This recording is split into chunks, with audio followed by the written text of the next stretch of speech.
Amma ba'du. Al-faslu al-awal utawi pasal yang pertama kang nomor 1 yakni tabhasu membahas an ahkamin nikah, hukumnya nikah. Pasal pertama membahas tentang hukumnya nikah. Di dalam kitab Qurratul Uyun dijelaskan bahwa Al-Aqsam Al-Khamis Asaru Al-Alamah Hadrah rahimahullahu ta'ala biqaulihi wajibun ala alladhi yahsha'a zina tazawwaju bi kulli halin amkana wa zaitun fi nisa'i faqdul mal wa laysa mumfikun siwa rijal wa fi diya'in wajibun wa nafaqah minal habisi hurmatul mutafaqah li ragibin aw rajin nasli yundab wa in bihi yudi umala yajib wa yukrahu in bihi yudai'un naflu wa laysa fihi ragbatu aw nasal wa inin tafa ma yaktadi hukman mado jazan nikahu fisiwa murtado. Dalam kitab ini dijelaskan bahwa hukumnya nikah itu ada 5 al-khamsah. Yang pertama adalah wajib. Nikah itu hukumnya wajib bagi ala allati yahsa zina, bagi seorang yang takut jika melakukan zina, khawatir akan terjadi zina, maka hukumnya wajib.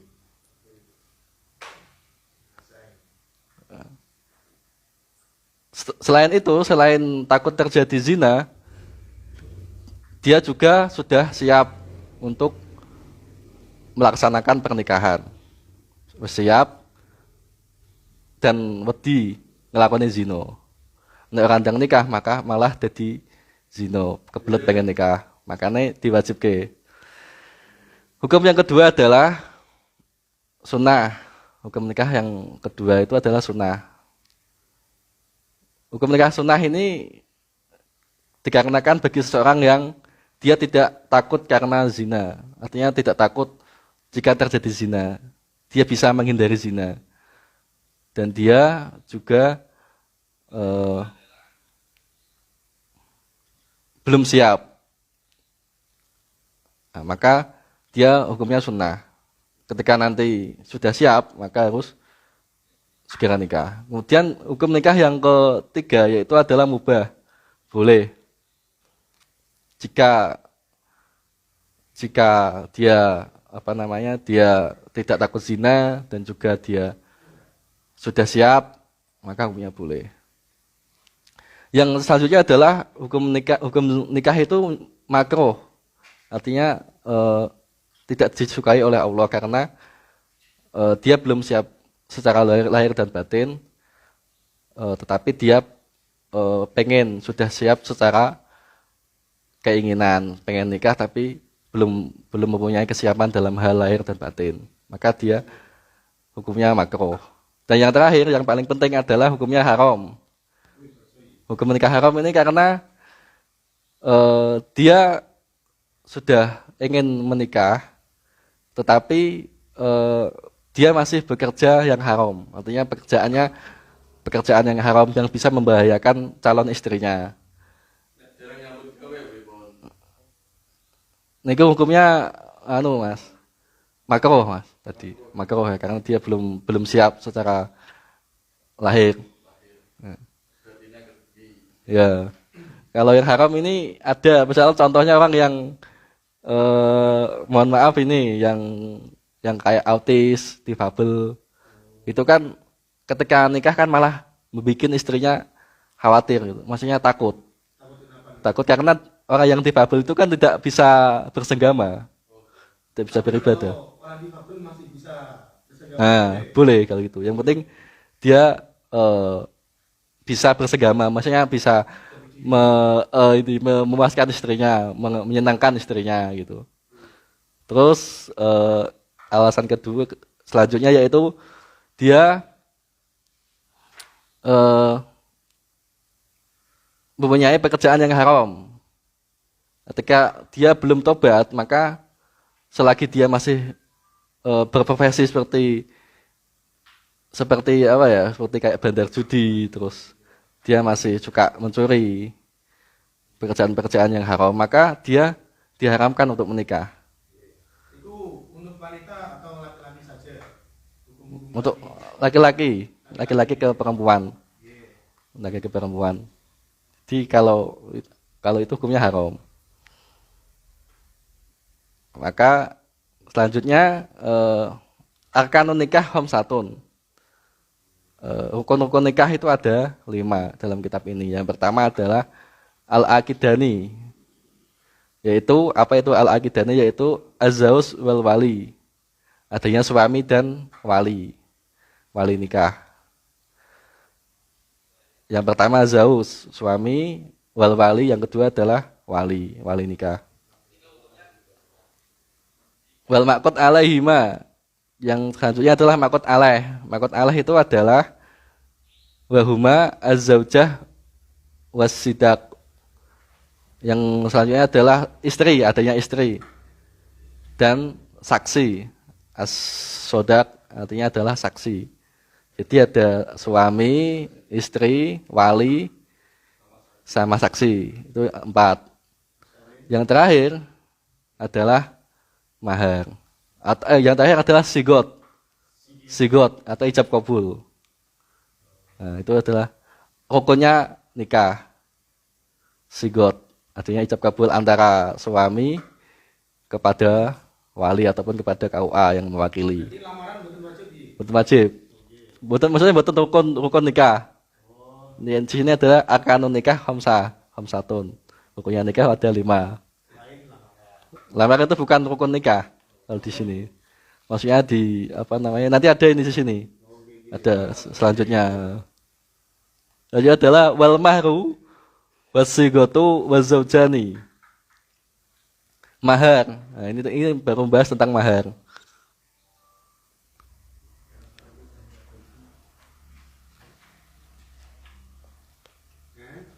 Mahar.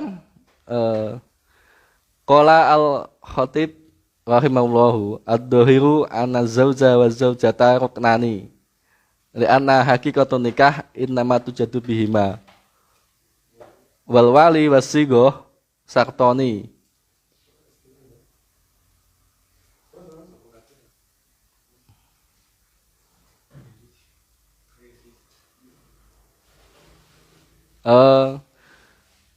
Mahar itu termasuk bagian dari sigot, artinya ijab kabul. Jadi ketika ijab kabul nanti itu disertai adanya mahar, adanya mas kawin, kalau bahasa Indonesianya mas kawin. Nah, kalau mas kawin sendiri itu nominalnya ataupun jumlahnya itu tergantung kesepakatan dari kedua belah pihak yang ingin menikah. Dulu di zaman Nabi Muhammad ada sahabat Nabi yang ingin menikah, tapi dia belum punya mahar ataupun mas kawin. Maka jawaban Nabi apa ketika beliau ditanya oleh sahabatnya, ya Nabi, ya Rasulullah, aku ingin menikah, tetapi aku belum punya mahar. Maka Nabi menjawab, silakan kamu menikah dengan mahar apa saja yang kamu punya, yang ada di rumahmu. Kebetulan sahabat itu di rumahnya dulu ada kayak logam yang bukan emas. Nah, logam itu meskipun bukan emas bisa untuk mahar seadanya. Jadi sesuai dengan kemampuannya.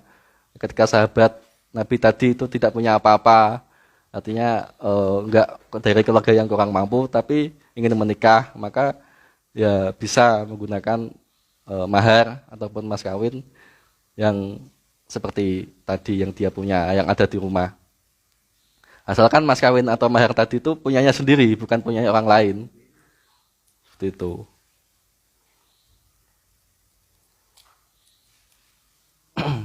Selanjutnya, inna nikaha hukmuhu an-nadbu ala ma soha min madhabana wa naqlan. Jadi asal usulnya nikah itu hukumnya adalah sunnah atau an-nadab, mandub. Sunnah karena pernikahan itu termasuk dari sunnah Nabi. Artinya sesuatu yang dilakukan oleh Nabi. Nabi pernah berkata ketika dalam hadis yang artinya bahwa ketika ada orang yang hidup membujang, itu adalah seburuk-buruknya orang. Seburuk-buruknya orang itu adalah orang yang hidup membujang. Artinya membujang itu dia tidak menikah sampai usia tua. Nah, dalam hadis berikutnya, dan seburuk-buruknya orang yang meninggal atau orang yang meninggal dunia itu adalah orang yang meninggal dunia dalam keadaan membujang. Hadis dari Kanjeng Nabi. Jadi dari hadis tersebut bisa kita tarik kesimpulan bahwa nikah itu sangat dianjurkan, artinya sunnah muakkad. Hukumnya sunnah tapi yang dianjurkan. Karena dengan menikah itu kita bisa menyempurnakan ibadah. Ibadah kita, misalkan kita sendiri belum menikah, kita sholat sendirian, munfarid. Maka ketika sudah menikah, kita bisa jamaah dengan istri, karena istrinya sudah sah. Gitu. Jadi menyempurnakan ibadah. Makanya dalam hadis tadi dikatakan bahwa seburuk-buruknya orang yang meninggal dengan keadaan bujang, artinya selama masa hidupnya dia belum pernah menikah sama sekali. Gitu. Itu yang ditanyakan. Betul itu lanjut nih.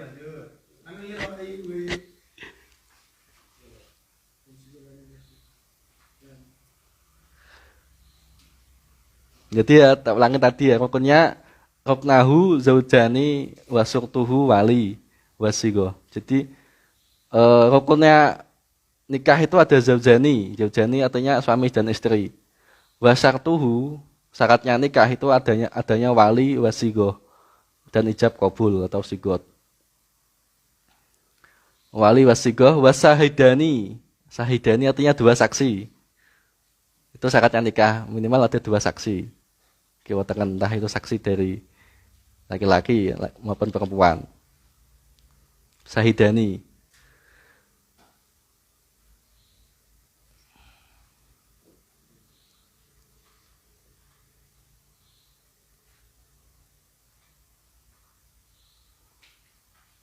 Jadi dikatakan bahwa sebelum menikah itu sepasang suami istri atau zaujani itu harus memfikskan ataupun memastikan terkait itu mas kawinnya. Jadi kalau bisa biasanya kan pada umumnya orang mas kawin itu seperti sepakat alat sholat, terus mobil apa PCX, terus vario gitu kan. Tapi kemampuan. Tapi dahulunya ulama lebih baik itu nikah itu dengan mahar uang. Nah, uang misalkan berapa juta gitu, 20 juta. Daripada dibelikan PCX ataupun vario.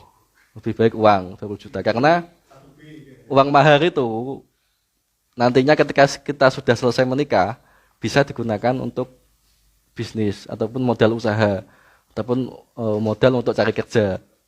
Dan uang mahar itu berkah daripada PCX gitu. Karena malah nanti ketika dikasih yang bukan berupa uang, nanti takutnya jadi bertengkar. Artinya bertengkar apa rebutan. Loh ini dulu sudah tak kasih loh. Rebutan motor saya nggak nganggu. Ini tak pakai loh. Soalnya kan sebagian aku dari pihak istrinya kan. Mau sing lanang lho ora iki formalitas tok lho. Gue bareng-bareng iki lho. Malah dadi padu kok malah. Makane lah gato lho. Mending nganggo duit wae. Misalkan vario harganya 20 juta. Lah kuwi 20 juta wae dienggo mahar daripada dibelanjake motor vario. Itu malah apik berupa uang. Dan terkait sepakat alat sholat itu juga ada positif dan negatifnya kalau sepakat alat sholat itu. Jadi ketika kita memberikan mahar berupa sepakat alat sholat seperti sajadah, Al-Quran, tasbih.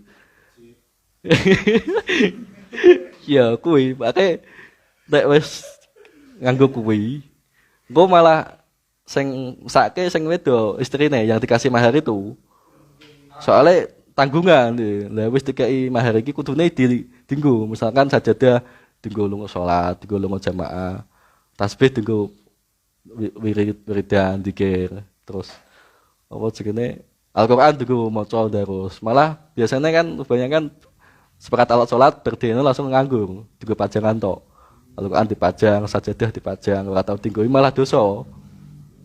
Malah dosa ngono iku. Soale mahar kudune dinggo dilakukan dalam kehidupan sehari-hari setelah menikah. Itu. Ini waktunya tinggal 2 menit, ada pertanyaan ya?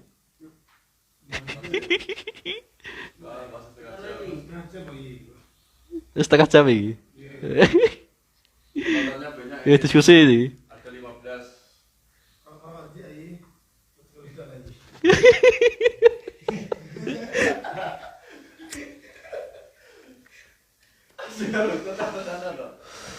Nah, jadi iku mau nek misalan mahar iku mulai apik berupa uang daripada berupa barang kayak malah jadi padu.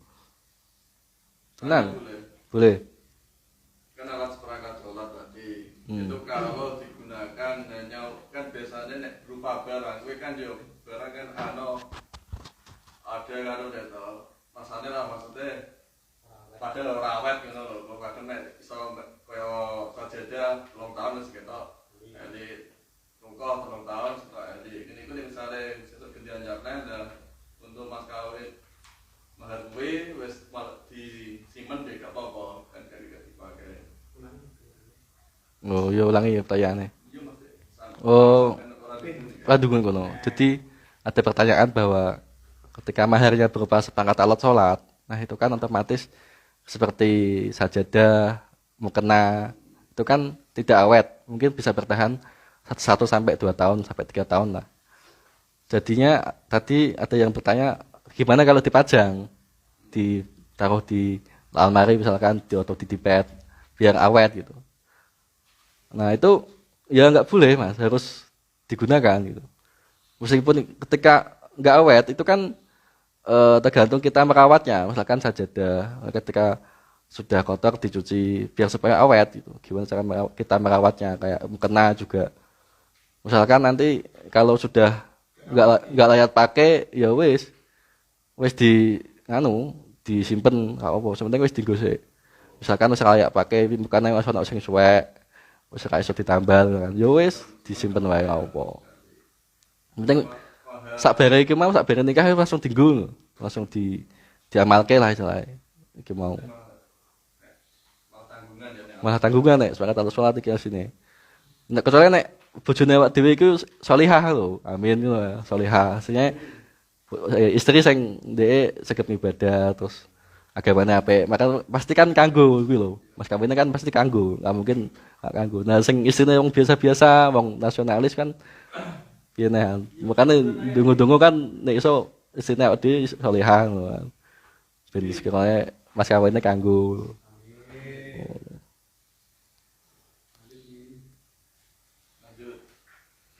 Lanjut iki. Wis jam 09.00 iki. Oh, mulai jam 09.00. Apa pernah iki?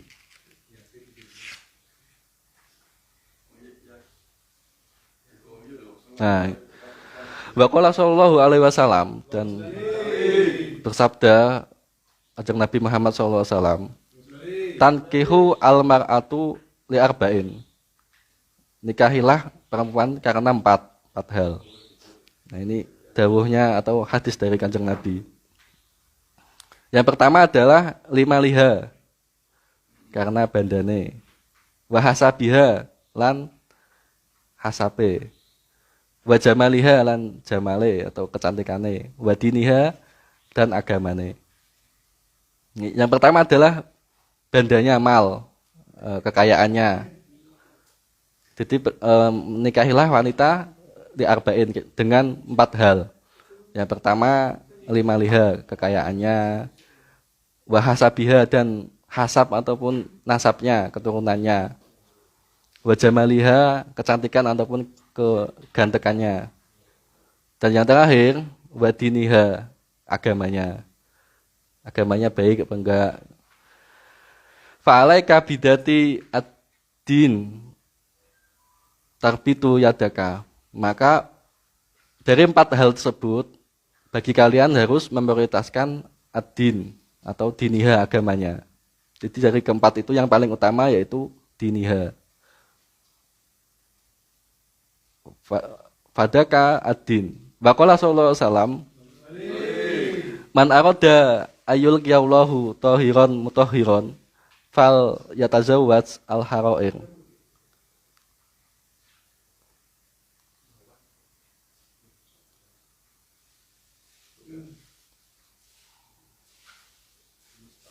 Nah, jika kita memilih agamanya, artinya memilih istri yang berdasarkan kriteria agama ataupun religiusnya, maka itu yang disukai oleh Allah dan nanti bisa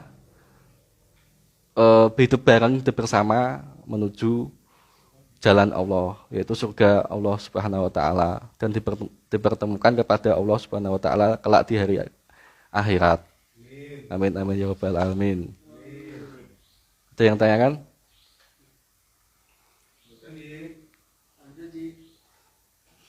Teman dangu nih, jam itu nih. Wah, jam 9 lebih nih. Mohon dilanjut ejek-ejek mawon. Ya makanya diskusi, nih, ada yang tanya. Ya, jadi untuk mendapatkan apa ya pasangan tadi ada 4 ya. Ada 4. Ada 4 karena tujuannya serta karena nasote keturunan karena agamone karo fisike. Nah, kuwi emang disunahkan untuk mencari 4 itu. Ya, disunahkan atau diwajibkan? Enggak, itu kan hadis Nabi kan. Jadi kebanyakan orang itu, jadi Nabi di sini itu mengkategorikan bahwa kebanyakan orang Islam itu mencari pasangannya ataupun calon istrinya itu dengan 4 hal tadi gitu. Jadi diklasifikasikan gitu, dibagi-bagi. Ada yang dia mencari karena kekayaannya, ada yang dia mencari alasannya karena nasabnya, keturunannya bagus. Ada yang dia mencari karena jamalnya cantik, fisiknya bagus. Dan ada yang dia mencari karena diniha, agamanya bagus. Maka dari keempat klasifikasi tadi itu yang terbaik menurut Kanjeng Nabi Rasulullah itu adalah diniha, agamanya.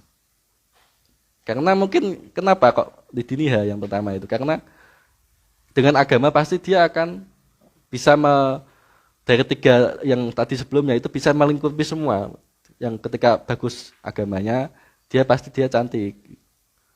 Cantik secara entah itu secara lahir maupun dohir, secara batin. Karena kenapa dia cantik? Karena orang yang beragama, orang yang ahli agama itu pasti dia selalu wudu, sholat terus sebelum ngaji, wudu dulu. Jadi wajahnya pasti akan cantik nanti. Ketika misalkan di dunia enggak cantik, nanti bisa cantik di akhirat. Karena dia ahli agama, ahli ibadah gitu. Itu. Nah, dengan misalkan selanjutnya maliha, orang yang ahli agama pasti dia secara kekayaan pasti cukup gitu. Meskipun dia enggak kaya, tapi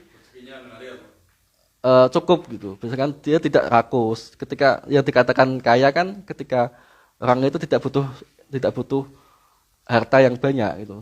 Artinya dia cuma pengen yang cukup. Ketika lagi pengen apa bisa beli. Jadi enggak butuh namanya harta yang banyak yang ditumpuk-tumpuk gitu. Sampai berjuta-juta enggak dipakai gitu. Jadi orang yang ahli agama pasti bisa mengetahui kecukupan ataupun kebutuhannya suami istri berumah tangga gitu. Ini cuma butuh ini, jadi nggak perlu berlebihan dalam harta kekayaan. Kalau nasabnya itu kan orang yang ahli agama pasti kan dia punya keturunan, artinya dia punya guru. ataupun punya orang tua yang bagus. Misalkan orang tuanya kiai, pasti dia karena dia ahli agama, pasti sebelum ada dia itu pasti ada orang yang ahli agama, leluhurnya gitu, ahli dalam hal religiositas. Gitu. Makanya yang di fa'alaika bidati ad-din. Nah, di sini hadisnya maka seharusnya bagi kalian untuk memilih ad-din, agamanya. Itu. Seperti itu, Mas. Kenyataannya sekarang ya, coba kowe milih cewek yang pertama, yang paling utama pilih jamal lihat. Nek cewek golek cowok kowe lima lihat. Oh, yang rata-rata sekarang ya realitas sekarang itu seperti itu, Mas. Memang. Jadi suge. Berarti sampai itu gue khawatir karo masa depannya. Orang kaya pasti ala. Iya, kalau ya itulah realitas yang ada, yang terjadi sekarang di masyarakat. Jadi banyak nggak cuma di sini sih, di mana aja pasti gitu. Kayak yang viral itu kan di sekitar Pati Kidul Selatan itu kan ora rabi, ora Pajero. Nah, itu kan dia kan berarti melihat memandang hartanya, kekayaannya kan. Dia mencari calon pasangannya dengan dilihat dari hartanya gitu. Dia punya mobil, terus nanti dia minta mas kawinnya itu berupa mobil. Di daerah Patik itu tuh viral di media sosial, di Instagram. Kanjeng Nabi menganjurkan laki-laki mencari perempuan. Iya. Dan perempuan mencari seperti itu. Iya, betul. Jadi urutannya pertama tadi apa? Lidinia ya. Di dunia. Selanjutnya apa nih, Bu? Terus setelah lidinia lima liha. Bojone. Harta bukannya yang terakhir. Yang kedua ya. Ya di sini yang pertama itu 5 liha. Ini kan berdasarkan dari yang paling banyak ke yang paling sedikit. Ya, oh. Yang paling banyak paling akeh wong ku golek maliha. Oh iya. Nah, yang kedua hasabiha, nasabnya. Nah, itu kan apa ya kenyataannya sekarang maksudnya anjurannya Kanjeng Nabi itu yang paling utama apa? Di dunia. Setelah itu. Jadi kayak setelah di dunia itu di jamaliha. Jamaliha. Jadi kebalikannya dari ini. Karena yang pertama kan mal, hasab, jamal, din. Yang realitas. Nah, itu dibalik. Diniha, jamaliha, hasabnya, kemudian malnya. Kekayaannya yang terakhir. Pak Yai ada pengalaman nggak tentang itu? Tentang pencarian perempuan itu? Pengalaman. Dengan pihak niku misalnya wilayah cawe itu yang paling utama lah paling dunia ya. Di diniha. Misalkan di diniha, maksudnya saya setelah itu ya saya sendiri jujur ke jamaliha. Cantiknya karena gitu. Pendidikan nggak penting nggak? Di sini nggak ada pendidikan, Mas. Ya, karena kan kodratnya wanita kan ini di dapur dia, nggak perlu pendidikan yang tinggi gitu. Kayak dawuhnya Mbah Mamun Zubair. Mbah Mamun Zubair kan bilang wanita itu nggak harus pendidikan tinggi, yang penting dia taat pada suami. Takutnya kalau wanita yang berpendidikan tinggi nanti malah nyaingi suami nih, laki-laki nih, malah debat kok saat turunnya ibadah tengah mengenai malah semaan kitab saya debat saya apa debat masalah iki malah rewel kok. Malah kak situ ibadah kok.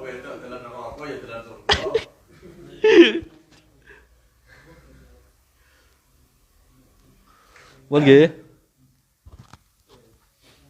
Sajak sampun tekap niki. Penonton online kita nyanyi. Ada yang mau tanya monggo.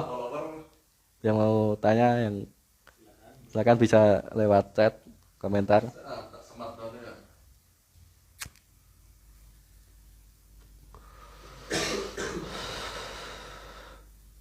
Itu kan dia beda pengalaman betul di apa kriteria lagi calonipun kemudian ada dereng menawi korban ini ada yang minat betul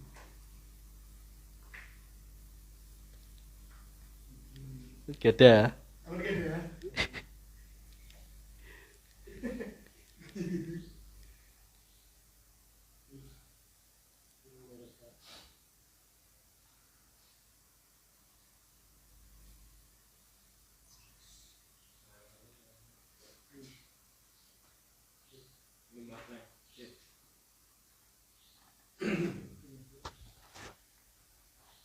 Sambil ngentosi dilanjut. Cerita masalah Ya masalah nih kau kan, masalah kriteria apa? Seru kayak. Jadi antara maliha, hasabiha, jamaliha, diniha. Misalkan keempat ini tadi ada pada perempuan, itu mungkin nggak kalau di era sekarang? Menurut kalian? Maksudnya ada wanita yang dia itu secara empat tadi itu punya semua, kayak sugih, nasabe apik, wayu, atau agamanya apa? Ono apa kan? Yang gede kalau apa kan? Yang gede, yang gede gak ada. yang gede kalau? Ono. Gak ada gitu. Di kertas bilang gak ada gitu. Belum ada di kata Menurutku belum ada. belum ada ya. Sing empat partai punya itu. Ya, Kertamulia belum. Mungkin yang di sekitar kecamatan Terakil pasti ada lah. Ada ini. Ada. Tapi emang susah ya kalau maksudnya ketika kita mau mendekati kan juga kita harus sadar diri kan ya. Iya. Karena empat-empatnya itu istimewa berarti. Ini wong tutup yo. Sopo iku? Ini tutup. Iya, wis sugih, Wayu. nasabe apik. Pagone jos sekolah ning Mesir, wayune rasa pore, Oke. putune Basuyuti. Oh, Yo sugih. sugih. Yo keluargane wong duwe lho. Iya. Angel aja nah, berarti perbandingannya saya siji kan gitu. Lalu malah ya. Iya. Ini nggak tahu. Berarti kan ujungnya kan ono, berarti sebelah satu. Sebelah siji. Kecamatan paling ada satu atau dua gitu. Oh. Iya, balik bener kowe.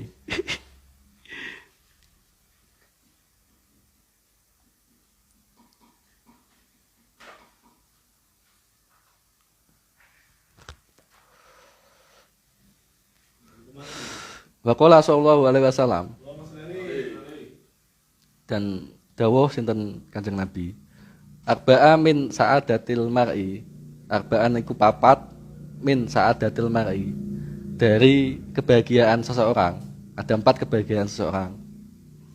Yang pertama, antakuna zaujatuhu sholihah. Ketika seseorang itu mempunyai istri yang sholihah. Itu kebahagiaan yang pertama di dunia.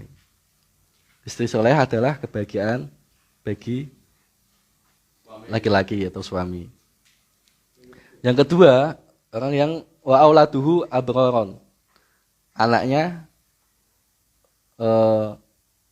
soleh-solehah juga. Punya keturunan yang soleh-solehah. Ketika, jadi urutannya kan kita punya istri yang soleh. Dengan istri yang solehah, kemudian kita punya anak. Jadi bertahap itu. Kebahagiaan itu. Ketika kita sudah menikah, punya istri, kemudian kita punya istri beberapa tahun, kemudian kita punya anak. Wa ulatuhu abror. Anak yang selamat. Abror di sini artinya selamat. Selamat artinya dia soleh. Artinya tidak nakal, tidak melakukan hal yang merugikan, artinya abror.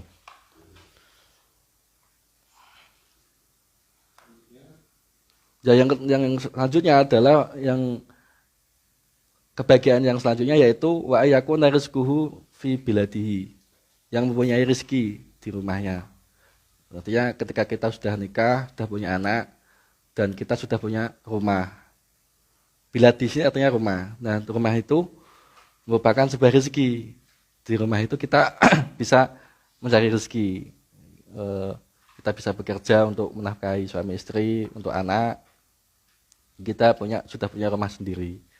Nah, itu kebahagiaan yang dimiliki oleh seorang yang sudah menikah dengan istri yang salehah, anak yang baik, dan juga rumah yang rezekinya luas. Jadi ketika kita sudah punya rumah sendiri kan, kita bisa bekerja, kemudian ada tamu datang ke rumah kita. Tamu itu kan membawa rezeki. Kecuali kalau kita belum nikah, kita kan masih gabung sama rumahnya bapak ibu, orang tua kan. Jadi ketika ada tamu ya itu rezekinya orang tua, bukan rezekinya kita. Kecuali kalau kita udah nikah, udah punya rumah sendiri, nah kita ketika ada teman ingin silaturahmi bertamu, nah itu tamu itu tadi membayar rezeki gitu. Itu sebuah kebahagiaan. Bener, terus tambah boten. Gini apa nggih?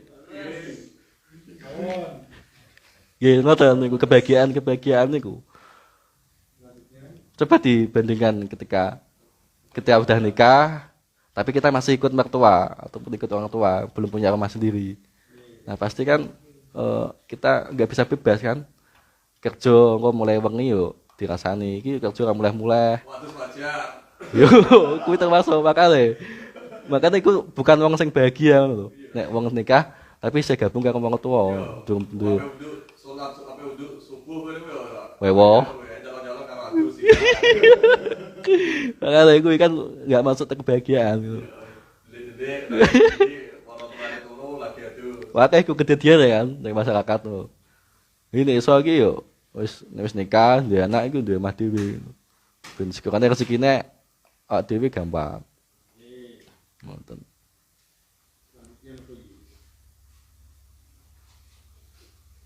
Nah, waqala sallallahu alaihi wasallam. Khairun nisa ummati asbahunna wajhan wa alqalihunna mahron.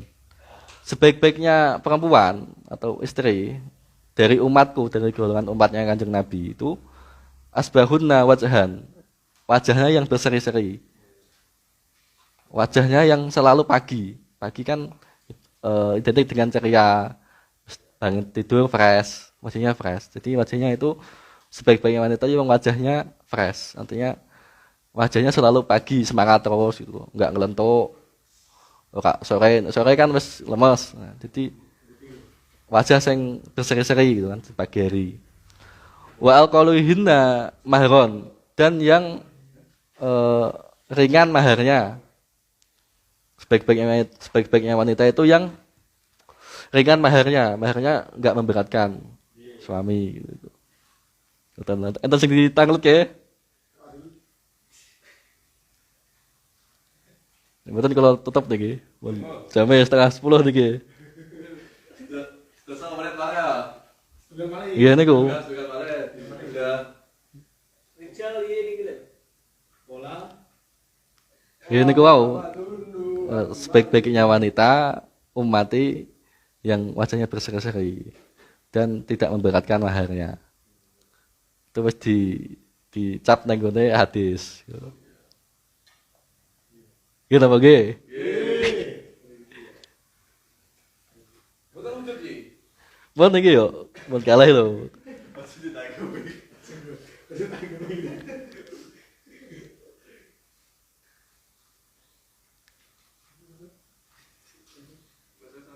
Pun nggih. Besok lanjut jam berapa? Ya, alhamdulillah untuk pertemuan pertama ini sudah berakhir. Besok akan dilanjutkan terkait bab tentang pernikahan menurut Kanjeng Nabi hingga hari kiamat, artinya dari zaman Nabi sampai hari kiamat. Itu bagaimana baiknya. Maka kita sambung besok seperti biasa habis tarawih jam 8 malam sampai selesai di basecamp KTSM Karang Taruna Satya Mulia Kertomulyo. Saya akhiri wabillahi taufiq ila wal hidayah. Assalamualaikum warahmatullahi wabarakatuh. Waalaikumsalam.